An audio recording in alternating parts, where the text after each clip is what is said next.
Olá, meu caro líder, meu nome é Irineuza Grani, sou líder coach. Hoje nós vamos falar de um assunto que interessa muito às empresas, que é a questão de gestão e liderança. Já dizia uma frase antiga que se você não sabe para onde vai, qualquer caminho serve. Aonde que muitas empresas falham na questão da gestão e liderança? As empresas não têm claro a cultura da empresa. Então, o que seria a cultura da empresa? São as normas, valores, princípios. E o que acontece? A minha empresa não tem, nunca vi esse documento com a cultura da empresa, que é bem importante ter documentado. Não tem no documento, mas quando não tem no documento, mesmo assim, existe uma cultura empresarial. Ou seja, ela vai passando de funcionário para funcionário. Qual é o perigo disso não estar documentado? É que cada um tem uma história de vida, cada um tem um modo de pensar e cada um vai passando a cultura empresarial ao bel prazer. É o jeito que as pessoas vestem, é o jeito que elas reagem, é o jeito que o jeito ético que elas trabalham, se elas têm ética, se elas não têm, se elas dão um jeitinho, né? Então, assim, a cultura da empresa, ela tem que nortear. Então, é muito importante, antes de você começar a ter teu quadro de funcionários, é ver se a empresa tem a cultura e determinar uma cultura para a empresa. Essa cultura, ela tem que ser inflexível. Aqueles são os valores da empresa e eles têm que ser seguidos. Para mim ter bons funcionários, eu tenho que ter funcionários totalmente alinhados com a cultura, com a missão, né, com os valores.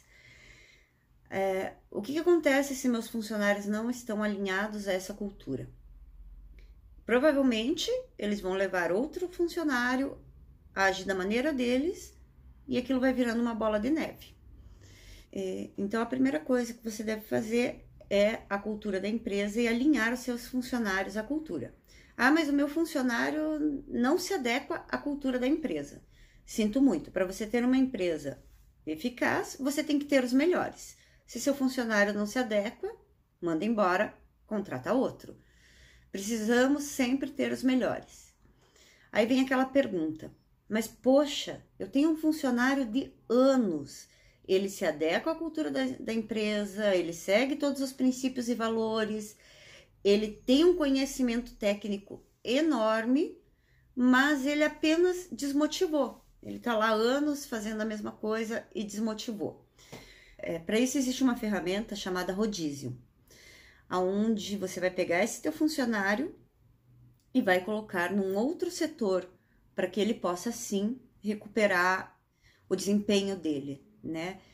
Eu passei alguns anos em RH e eu sempre ouvi uma frasezinha famosa que dizia assim: a vida útil do funcionário é de 2 anos a 3 anos. O que acontece? Não é que a vida útil, não é que ele vai deixar de prestar. Se ele for para uma outra empresa, provavelmente ele vai ter um bom desempenho. O problema é que na tua empresa ele não vai mais ter aquele bom desempenho. As pessoas, elas funcionam com o estresse. O que é o estresse? É você não saber com o que você vai lidar. Aquilo se torna um desafio para você. O estresse, ele ativa em você a questão de ir para cima, de lutar, de fazer, né? E o funcionário, quando ele entra na empresa, ele entra com esse estresse. É um estresse positivo, né? Porque se a gente for falar em estresse negativo, daí entra a parte doente da história, que seria os transtornos, essas coisas. Eu estou falando apenas do estresse positivo, aquele que é benéfico para o teu funcionário, que leva ele a agir, que leva ele a pensar. Então, quando ele entra na empresa, ele não sabe quais são as normas, o que pode, o que não pode. Tudo para ele é um desafio. Tudo para ele é novo. Ele quer mostrar resultado ali, ele não sabe o que ele precisa fazer para mostrar resultado, então ele vai fazer de tudo, um pouco, né? Para tentar se sair o melhor possível.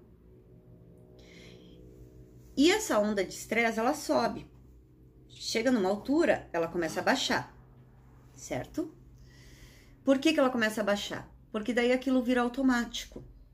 A pessoa já sabe tudo que pode, tudo que não pode, como deve ser feito. É como você começar a dirigir um carro. Você pega o carro e não sabe nada de dirigir. Você vai entrar num estresse ali. Você não sabe, você vai ter o máximo de atenção, o máximo de cuidado. Você vai olhar para todos os lados. De repente, com o passar do tempo, com muito treino, aquilo fica automático. Você entra no carro, liga a chave, sai dirigindo, não pensa nem o que está fazendo. Se perguntar para você onde você pôs o pé agora, às vezes você não sabe. Então, aquilo fica automático. É a mesma coisa o funcionário na empresa. Então, para que ele volte a ter esse estresse, às vezes, você não quer perder aquela pessoa que é uma pessoa dedicada, que está dentro dos princípios da empresa. O ideal seria fazer um rodízio, trocar ele de setor. Ele trabalha com vendas, coloca ele em compras. Além dele estar ampliando o conhecimento dele, ele vai estar tendo novos desafios, vai estar trazendo esse estresse necessário e você não vai estar perdendo teu liderado, né? O líder, ele não é só o trabalho técnico, ele tem a função de levar o funcionário a agir, ou de pegar aqueles funcionários com menor desempenho e fazer com que esse desempenho melhore. Se você gostou da dica, se você gostou do vídeo, se inscreva no canal, dê um joinha para que a gente possa estar fazendo mais vídeos para vocês sobre esse assunto. Um beijo e até a próxima. Bye!